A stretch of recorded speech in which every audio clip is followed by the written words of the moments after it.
할렐루야.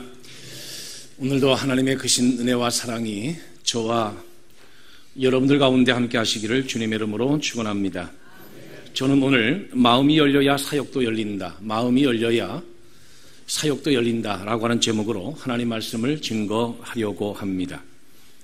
흔히들 사역은 만남을 통하여 이루어지는 역사라고 합니다.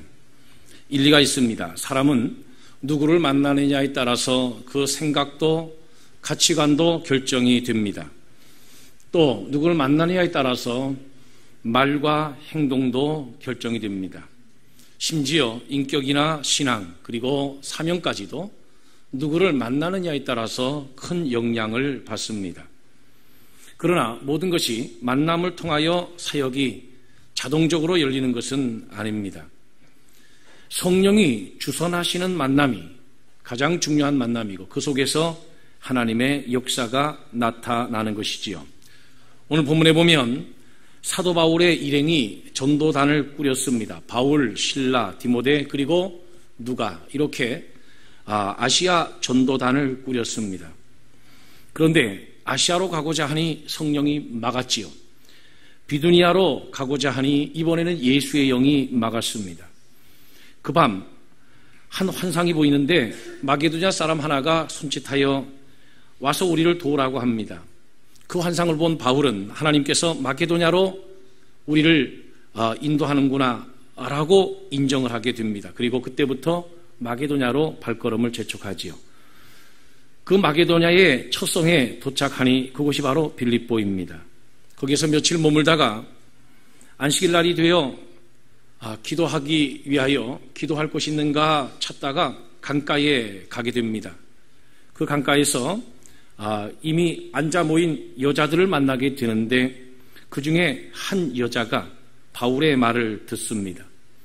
그 바울의 말을 듣고 있을 때에 주께서 그 마음을 열어주셨습니다.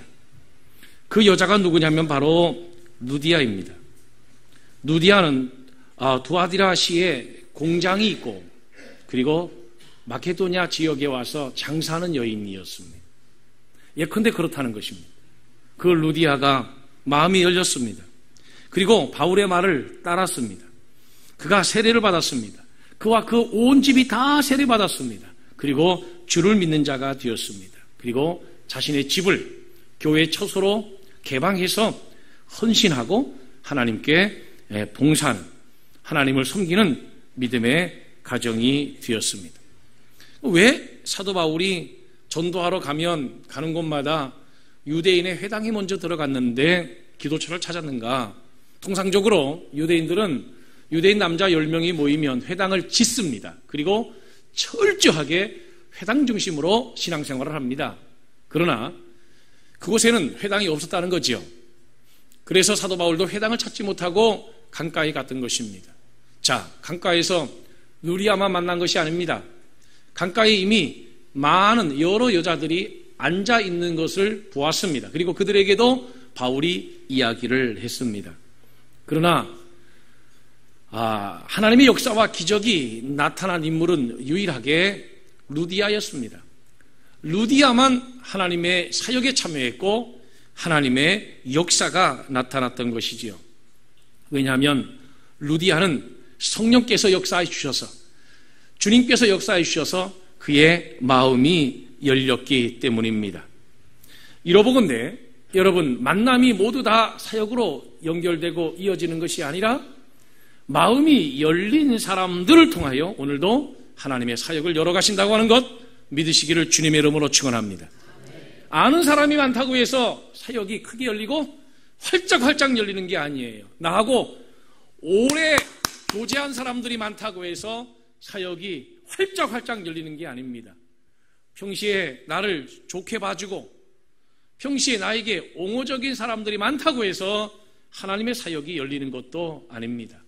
여러분, 교회가 세워지고 세계 복음화가 이루어지는 것은 마음이 열린 사람들의 온전한 변화와 헌신을 통하여 교회가 세워지고 하나님의 나라가 이루어지는 줄로 믿으시기를 바랍니다. 많은 여인들이 사도 바울과 그의 일행을 만났지만 주께서 마음을 열어주신 사람은 유일하게 루디아였습니다. 루디아가 마음이 열림으로 하여 그리스도인이 되었습니다. 마음이 열릴 때에 하나님의 말씀을 귀담아 듣게 되었고 바울의 말을 따르게 되었던 것이지요. 여러분, 성령의 역사가 아니라도 누군가 하나님의 말씀을 전하면 듣게 되어 있습니다. 하나님의 말씀을 증거하면 듣게 되어 있어요. 그러나 성령이 마음을 열어주시면 하나님의 말씀을 듣는 것이 아니라 귀담아 듣습니다. 할렐루야. 그냥 듣는 것이 아니라 집중하여 듣습니다. 그리고 그 말씀의 씨가 심령 속에 옥토밭과 같이 거기에 심겨져서 열매가 되는 줄로 믿으시기 바랍니다. 루디아의 경우가 그랬습니다. 그래서 루디아가 믿음을 갖게 되었고 온 가족과 함께 세례를 받고 그가 주님을 믿는 자가 되었던 것이죠. 그리고 그의 온 가족으로 더불어 그의 가정을 통해서 하나님께 헌신하는 헌신자, 사역자가 된 것입니다. 그렇습니다. 여러분, 성령께서 우리의 마음을 열어주셔야만 해요. 하나님의 나라는 마음이 오픈되고 마음이 열린 자들의 변화와 헌신을 통해서 이루어지는 것이지 많이 몰려든 자들로 인하여 하나님의 역사가 이루어지는 것은 결코 아니라는 것이지요. 자, 이 뚜껑 닫아가지고 수도꼭지 틀어서 철철철철 칼칼칼칼 물 떨어지게 하고 갖다 놔보세요. 여러분, 열리지 않는 그릇에는 절대 물이 담기지가 않습니다. 우리의 고민이 어디 있냐면 왜 나는 예수를 10년 믿었는데도 기도문이 안 열리지? 아멘. 나 예수를 20년을 믿었는데 왜 나는 대표 기도도 하나 제대로 못하지? 왜 나는 기도하면 기도문이 열리지 않을까? 이런 갈등과 고민 속에 신앙생활하는 분들이 계시지요. 그것은 약과입니다. 어떤 분들은 10년을 교회 다녔는데 믿음이 들어가지 않는 고민 때문에 걱정하는 분들이 많이 계세요. 나는 왜 예수 10년 믿었는데 믿음이 안 들어가지? 나 교회 10년이나 다녔는데 왜 믿음이 안 들어가지? 또 어떤 분들은 나 예배 30년 예배 드렸는데 왜 나는 이렇게 변화가 안 되고 믿음이 안 들어가지? 뚜껑이 열려야 되지요. 마음의 문이 열려야 합니다. 할렐루야. 할렐루야. 마음의 문이 열리지 않고는 절대 하나님의 교회를 세워갈 수가 없어요. 하나님의 사역에 동참하고 동역할 수가 없어요. 마음이 열리지 않으면 진정한 개종자, 진정한 신앙이 될 수가 없어요. 오늘 본문의 루디아를 본문은 이렇게 소개합니다. 하나님을 섬기는 루디아. 하나님을 섬기는 루디아라는 거죠. 하나님을 섬기는 누구누구라고 하는 표현은 이방인이 유대교로 개종한 사람들을 일컬는 표현입니다. 고넬료의 경우에도 같은 표현을 썼지요. 그 루디아는 원래 이방인인데 그가 유대교로 개종한 것입니다. 그가 아직 복음을 제대로 만나지 못했어요. 그가 바울의 말을 들을 때에 주께서 그의 마음을 열어주셨어요. 그래서 복음이 복음으로 들리게 된 것이지요. 여러분, 성령께서 우리의 마음을 열어주지 아니하시면 분명 우리는 듣기는 복음을 듣고 있는데 살기는 유대교인처럼 살아요. 듣기는 복음을 듣고 사는데 실제로 사는 것을 보면 마치 유교신자처럼 살아요. 듣기는 복음을 듣는데 꼭 세상 사람처럼, 아니 불신자처럼, 심지어 어떤 사람들은 복음을 듣는데도 살기는 불교신자처럼 살아가는 분들이 많아요. 어떤 분들은 샤머니즘에 빠져서 운명론자처럼 살아가는 사람들도 많아요. 왜 그런가? 성령께서 우리의 마음을 열어주시지 않을 때 이런 신앙의 어려움이 찾아오게 되는 것입니다. 나는 저와 여러분들의 마음을 성령이 활짝활짝 열어주시기를 주의 이름으로 축복합니다. 할렐루야. 성령이 마음을 열어주셔야 진정한 헌신자와 봉사자가 되는 것이지, 성령이 마음을 열어주시지 아니하시면 마음이 닫힌 사람은 절대로 진정한 헌신자로 살아갈 수가 없습니다. 자, 제가 여러분에게 한번 여쭤볼게요. 하나님께 예배를 드리는데 예배를 드리고 싶어서 드려요? 아니면 믿음이 있어서 드려요? 좀 어려운 질문이죠? 아니, 솔직히 여러분들의 마음만 고백하시면 됩니다.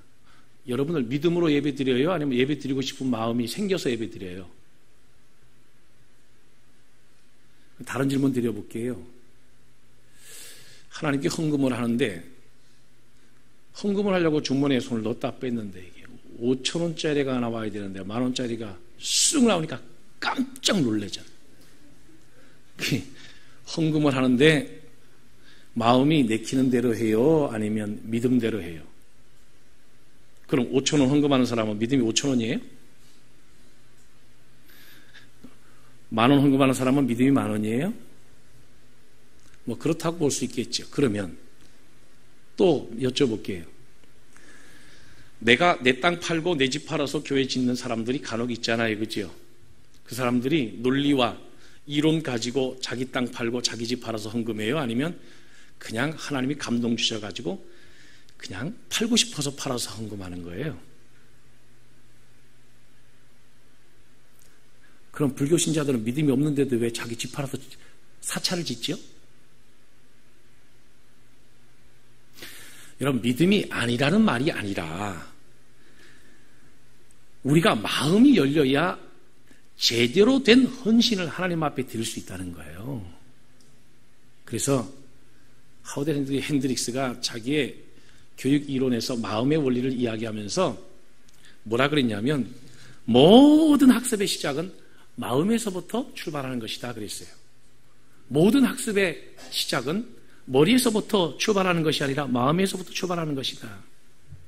그게 무슨 말이냐면 배우고 싶어야 배우고 듣고 싶어야 듣는 거예요. 아닙니까? 만약 듣기 싫어도 귀에 들리는 거 들리면 들어야 하고 눈에 띄면 볼 수밖에 없는 것이라고 한다면 우리가 영어로 되어 있는 영화를 그렇게 많이 봤는데 왜 우리가 영어가 잘 안 될까요? 우리는 아무리 영어로 된 외화를 보더라도 거기에 총소리도 들리고 대포 소리도 들리고 그 영화 속에서 물소리도 들리고 바람 소리도 들리고 다 들리는데 뭐만 안 들리지요? 영어만 안. 할렐루야. 영어만 안 들리잖아요. 그러니까 내가 마음이 열려서 듣고 싶어야 듣는 거지 듣기 싫으면 안 듣는다는 얘기예요. 사람은 마음이 닫히면 자기가 귀를 딱 막아버리고 아무것도 듣지 않아요. 그래서 왜 마음의 원리라고 하냐면 공부하는 학생들이 공부하러 교실에 들어올 때에 내가 오늘 수업을 제대로 참여할 것인가 안 할 것인가, 오늘 강의를 들을 것인가 안 들을 것인가를 강의를 들으면서 강의의 수준을 보면서 결정하는 것이 아니라 교실에 들어와서 수업이 시작하기 전에 이미 다 마음에 결정을 하고 수업을 참여한다는 거예요. 그러니까 교인들이 내가 이 교회에 등록을 할 것인가 등록하지 않을 것인가, 내가 이 교회를 다닐 것인가 안 다닐 것인가, 이것도 설교 들어보고 결정하는 것이 아니라 이런 원리에서 본다면 실제로 선교학 원리도 그렇고요. 교인들이 밖에서부터 교회를 찾아서 엘리베이터를 타고 들어와서 이 예배당에 딱 앉는 과정을 통해서 이미 마음에 80~90%는 결정을 하고, 그리고 설교를 통해서 이 교회를 다닐 수 있는 교회인가 다녀서는 안 되는 교회인가라고 하는 것을 확인한다는 거죠. 그래서 영접 목회가 중요한 겁니다. 자, 믿음을 요구 안 할 테니까 일리가 있어요 없어요? 일리가 있잖아요. 여러분, 교회에 일찍 오는 사람도 있고 늦게 오는 사람도 있어요. 믿음이 있는 순서대로 일찍 오나요? 아니면 일찍 오고 싶은 순서대로 일찍 오나요? 잘 이해 안 가시면 늦게 오고 싶은 순서대로 늦게 오나요? 아니면 믿음이 없는 순서대로 늦게 오나요? 아니에요. 믿음이 영향이 없다는 얘기는 아니지만 믿음과 다른 차원에서 우리의 마음이 그렇게 신앙생활의 중요한 요소라는 겁니다. 그러므로 이 교회라고 하는 것은 논리와 이론으로 만들어지는 게 아닙니다, 여러분. 합리적인 논리를 제시하고 이유를 제시해서 그 합리적인 논리에 설득을 당해서 성도들이 움직이는 것 같지만 그렇지 않다는 거예요. 교회가 만들어지는 것은 그런 원리로 만들어지는 것이 아니라 성령이 성도들의 마음을 감동시키고 목회자의 마음을 감동시켜서 하나님을 섬기게 함으로, 변화받아 하나님을 섬기게 함으로 이루어가는 것, 그것이 바로 하나님의 나라라는 거죠. 그게 바로 교회라는 거예요. 믿어지면 아멘 합시다. 믿어지면 아멘 합시다. 자, 그러면 이제 우리가 중요한 열쇠가 하나의 문이 열렸습니다. 그러면 이렇게 마음이라고 하는 것이 중요하다고 하면 우리가 신앙생활할 때에 무엇을 붙들고 씨름해야 되는가라고 하는 거예요. 이론과 논리가 중요하지 않다는 것이 아니라 우리는 이론과 논리 못지않게 아주 중요한 한 가지 요소를 가지고 신앙생활하는 것입니다. 그게 뭐냐면 마음이에요. 그렇다면 우리가 어떻게 무슨 관점을 중요시 여기며 신앙생활을 해야 되느냐는 거예요. 내 마음이 안 다치도록 신앙생활해요. 내 마음이 안 다치도록. 할렐루야, 할렐루야. 더 중요한 것은 다른 사람들의 마음이 안 다치도록 신앙생활해야 돼요. 믿어지면 아멘 합시다. 믿어지면 아멘 합시다. 그리고 우리는 성령의 도우심을 구하면서 기도해야 되는 겁니다. 보통 우리가 하나님의 사역을 참여하면서 아니 왜 우리 교회는 내가 뭘 하기만 하면 안 도와주는지 몰라. 왜 내가 좀 헌신하고 싶은데 안 밀어주는지 몰라. 왜 우리 교회는 그렇게 아니 나를 좀 믿어주고 좀 도와주면 좋은데 왜 내 사역에 아무도 거기에 감동을 안 받는지 몰라. 마음이 통하지 않는지를 모르겠어. 그래요. 그래서 우리가 해야 될 게 뭐냐면 성령의 도우심을 구해야 되는 것입니다. 여러분, 선교의 주체는 성령이에요. 선교의 영은 성령입니다. 사도행전은 어떻게 복음이 예루살렘과 온 유대와 사마리아와 땅끝을 향하여 전파되었는지에 대한 역사라 그랬죠. 자, 1장 8절에 뭐라 그랬어요? 오직 성령이 너에게 임하시면 너희가 권능을 받고 예루살렘과 온 유대와 사마리아와 땅끝까지 이르러 내 증인이 되리라 하시니라 라고 했잖아요. 성령이 너에게 임하시면, 그러니까 세계 복음화는 성령이 주체가 돼서 이루어진다는 것입니다. 믿어지면 아멘 합시다. 믿어지면 아멘 합시다. 보세요 여러분, 성령이 선교를 주도하시는지 안 주도하시는지. 자, 사도 바울이 2차 전도 여행을 출발하기 위해서 아시아로 향하는 전도단을 꾸렸다고 했죠. 그런데 아시아로 가고자 할 때 성령이 막으셨죠. 비두니아로 가고자 할 때에 이번엔 예수의 영이 막으셨습니다. 그리고 마게도냐 사람의 환상을 보게 했습니다. 성령께서 선교의 역사들을 이끌어 가시는 것을 볼 수가 있어요. 그래서 마게도냐 갔더니 마게도냐 첫 번째 성이었던 빌립보에서 누구의 마음을 누가 열어줬어요? 루디아의 마음을 주의 영이, 성령이 열어주신 거예요. 할렐루야. 그러므로 이 사역이라고 하는 것은 마음이 열려야 사역이 열리는 것인데 그 마음을 주장하시는 분이 누구냐면 성령이라는 거예요. 성령이 끊임없이 우리의 마음을 놓고 하는데 그 마음을 열릴 때, 그 마음이 열릴 때에 우리가 진정한 변화자가 되고 진정한 하나님의 자녀가 되고 진정한 헌신자와 동역자가 된다는 거예요. 여러분, 사도 바울이 빌립보에 들어가 가지고 왜 안식일이 되었을 때 기도할 만한 곳이 있는가 왜 찾으러 돌아다녔어요? 선교는 그냥 이루어지는 게 아닙니다. 하나님께, 성령께서 도와주셔야 돼요. 성령이 마음의 문을 열어주셔야 돼요. 아무리 많은 사람을 만나고 아무리 많이 알고 있는 사람을 만나고 돌아다닌다 할지라도 그것이 교회를 세우는 게 아니에요. 그게 빌립보 교회를 세우는 게 아니라 이 말씀입니다. 성령께서 마음을 열어주셔야, 성령이 마음을 열어주신 사람들을 통해서 세워가는 것, 그것이 바로 교회가 된다는 거예요. 그래서 바울과 그의 일행들은 기도하기 위해서 기도처를 찾은 것입니다. 여러분, 정말 하나님의 일을 하고 싶으면 기도하셔야만 합니다. 정말로 하나님의 사역에 동참하고 싶으면 기도하는 기도의 백성들이 되어야 합니다. 그래야 하나님께서 그 길을 열어주시는 거예요. 왜냐하면 사람은 다 자기중심적일 수밖에 없는 것이에요. 아담과 하와가 범죄한 이후에 우리 인간은 전부 다 이 죄 때문에 하나님과 자꾸 거리감을 두려고 하고 사람과 자꾸 거리감을 두려고 하는 이 죄성을 기본적으로 갖고 있기 때문에 성령께서 우리를 도와주시지 않으면 안 돼요. 사람은 다 자기중심적인 거예요. 특히 개인적인 것이에요. 여러분, 미래사회, 아니 현대사회를 설명하는 대표적인 대명사가 하나가 있어요. 그게 뭐냐면 딩크족. 딩크족. 딩크가 뭔가 원래 있는 단어가 아니고 네 가지 단어의 앞글자를 따가지고 딩크 이렇게 부르는 겁니다. 더블 인컴. 더블 인컴이니까 D가 나왔죠. 인컴, I 나왔죠. 딩크에서 D가 나왔잖아요. 그러면 딩크의 N은 뭔가? No. 필요 없다 이거 아니다 이거예요. No. 뭐가 아니냐? 키즈. 애들은 필요 없다는 거예요. 그러니까 더블 인컴. 수입은 2배로. 가능한 한 아이들은 없으면 좋아. 있으면 최소한이 좋아. 아멘 하시면 안 되는 거예요? 그게 현대인들이에요. 이 말은 무슨 말이냐면 나만 중요하다는 거 아닙니까? 나만 중요하다. 모든 사람들이 다 나만 중요해서 살아가는 이 시대에 어떻게 하나님의 역사들이, 하나님의 사역들이 활짝활짝 펼쳐져 나갈 수 있겠습니까? 그것은 성령이 도와주셔야 돼요.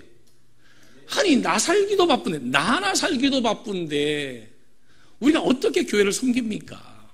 예? 내 문제 해결하기도 바쁜데 어떻게 우리가 교회를 섬기냐는 거예요. 성령께서 우리의 마음을 열어주지 아니하시면 절대 우리는 승리하는 사역을 할 수가 없고 하나님을 제대로 섬기는 믿음의 사람들로 살아갈 수가 없다는 것입니다. 여러분, 우리가 왜 대화가 잘 안 되는 줄 아세요? 여러분도 잘 아는 아주 흔히 알고 있는 유머가 있지 않습니까? 부부관계에 대한 앙케이트 조사를 해보니까요, 만약 여러분이 다시 태어난다면 지금의 배우자와 다시 살겠습니까? 그랬더니 90% 정도가 아니요라고 대답을 하더라는 겁니다. 근데 그 밑에 어떤 사람은 가로 열고 골 비었냐 뭐 이렇게 썼다는 거죠. 근데 그 10% 안에서도 그건 놀랍잖아요. 그래도 다시 태어나도 당신의 배우자를 만나겠는가? 예스. 좀 이상하잖아요, 그죠? 안 이상해요? 그래서 당신은 왜 다시 태어나도 당신 배우자와 다시 결혼하냐? 그 중에서도 이렇게 대답하는 사람들이 많더라잖아요. 다 그놈이요. 어차피 똑같으니까. 이게 여러분 부부간에도 이 관계가 다 깨져. 다 나밖에 모르니까 다 깨지는 시대에 우리가 살고 있어요. 그래서 우리가 정말로 하나님의 사역에 참여하고 하나님의 일을 하고 제대로 예수 믿고 제대로 하나님을 섬기고 싶으면 우리가 성령의 도움을 구해야 된다는 거예요. 왜냐하면 성령께서 우리의 마음을 여시기 때문에. 그리고 수도 없이 하나님이 우리의 마음을 녹화하실 때 우리도 성령의 녹화하심에 대답해야 돼요. 우리도 마음을 열어야 돼요. 왜냐하면 여러분, 하나님께서는 폭군이 아닙니다. 우리의 마음을 막 강제로 잡아 뜯어서 열지 않습니다. 성령이 루디아의 마음을 열어주셨다고 하니까 막 성령이 강제로 막 뜯은 줄 알아요. 그렇지 않아요. 그러면 바리새인들과 서기관들의 마음은 왜 안 열어주셨습니까? 아니에요. 그들의 마음을 안 열어주신 것이 아니라 수없이 녹화했지만 그들이 마음을 닫고 거부한 것입니다. 그래서 구원받지 못한 그들의 책임은 그들이 져야 되는 거예요. 하나님이 책임을 져야 되는 게 아니라 그들이 책임을 져야 된단 말입니다. 요한계시록에 보면 내가 문 밖에 서서 두들기노니 누구든지 내 음성을 듣고 문을 열면 내가 그에게로 들어가 그로 더불어 먹고 그는 나로 더불어 먹으리라. 문 밖에 서서 녹화하시는 거예요. 그래서 녹화하실 때 우리가 마음을 열어야 돼요. 마음을 열지 않고 신앙생활하면 절대 변화가 이루어질 수 없고, 왜냐하면 신앙은 공동체 속에서 이루어지는 것입니다. 그리고 마음을 열지 않으면 절대 우리는 하나님의 사역에 동참하기가 어려운 것입니다. 많은 사람들이 과거의 상처 때문에 마음을 열지 못하고 있어요. 과거의 그 상처가 또다시 재현될까 봐요. 그 트라우마에 마음을 제대로 열지 못하고 있어요. 그러나 사실은 더 많은 경우에 있어서는 프라이버시가 드러날까 봐 마음의 문을 열지 못한 경우가 더 많다는 거 아니겠습니까? 그러므로 나나 남이나 나나 이웃이나 또는 나나 내 옆에 있는 분이나 우리가 하나님 앞에 마음이 열릴 수 있다고 하는 것은 얼마나 큰 은혜고 얼마나 큰 축복인지 몰라요. 오늘 저와 여러분들이 하나님 앞에 마음이 열리는 은혜와 축복을 받게 되기를 주님의 이름으로 축원합니다. 여러분, 설교라고 하는 것은 사실은 하나님의 복음의 가교 역할을 하는 것이 설교지, 이 설교 이 자체가 역사를 일으키는 것은 아니에요. 왜냐하면 어차피 여러분들이 듣는 것은 설교가 아니에요. 설교를 통한 하나님의 복음을 듣는 거지, 여러분들이 설교 들으려고 온 건 아니잖아요. 그죠? 그러니까 목회자가 결국은 전하고자 하는 것은 복음이지 설교 자체가 아니라는 것이죠. 그 설교가 복음으로 들리게 하기 위해서는, 아니 복음이 진짜 복음으로 들리게 하기 위해서는 우리가 무엇이 필요한가? 기도가 필요한가? 그러므로 왜 내 남편은 교회 다녀도 변화되지 않느냐? 내 아내는 왜 교회 다녀도 변화되지 않느냐? 왜 내 자식들은 교회 다녀도 이렇게 변화되지 않는가? 라고 마음에 갈등이 있으시다고 하면 하나님 앞에 우리 모두가 해야 될 것이 있습니다. 우리의 마음의 문을 열어달라고 기도하셔야만 합니다. 성령이 강제로 잡아 뜯을 수는 없지만 성령이 더 강하게 내 자녀의 마음을 두들겨달라고, 내 아내의 마음을 더 강하게 두들겨달라고, 졸고 있는 내 남편의 마음의 문을 더 세게 두들겨달라고 기도하셔야 돼요. 할렐루야. 여러분, 성령이 보혜사형입니다. 성령은 운동 경기로 치자면 코치와 같아요. 보호해 주시고 은혜 주시고 도와주시고 또 가이드를 해주시고 코치해 주시고 지원해 주시고, 이게 바로 성령이 하는 역할이에요. 그러므로 우리가 하나님의 놀라운 사역을 감당하기 위해서는 마음의 문을 열어달라고 성령의 도움을 구하고 하나님 앞에 기도하는 수밖에 없어요. 물론 제자가 준비되면 스승이 나타난다라고 하는 말도 있지요. 정말로 하나님의 말씀을 사모하고 하나님을 믿고자 하는 자에게는 하나님께서는 더 강하게 성령의 도우심을 통하여 그의 마음이 열리게 하실 것입니다. 그러나 중요한 것은 성령의 역사는 성령 자체의 은혜입니다. 그래서 성령이 강하게 역사하게 해달라고 기도하셔야 돼요. 하나님의 일을 인지 구조에서 다 이루려고 하는 것은 우리의 오만이고 착각이에요. 하나님의 사역은 절대로 머리로만 이루어지는 게 아니에요. 물론 돈으로만 이루어지는 것도 아니에요. 우리의 철학이나 우리의 사상으로만 이루어지는 것도 아니에요. 그거 못지않게 중요한 것이 뭐냐면 우리의 마음인데, 우리의 마음을 여시는 분이 누군가? 성령이에요. 성령을 존중하고 성령을 사모하고 성령의 도움을 구하고 겸손히 성령께 마음을 열어야 돼요. 할렐루야. 그래야 하나님의 역사 나타나고 하나님의 축복이 나타나는 것입니다. 말씀을 맺습니다. 사랑하는 성도 여러분, 빌립보 교회가 어떻게 세워졌습니까? 그리고 로마가 어떻게 복음화됐습니까? 그리고 세계 복음화가 어떻게 이루어진 것입니까?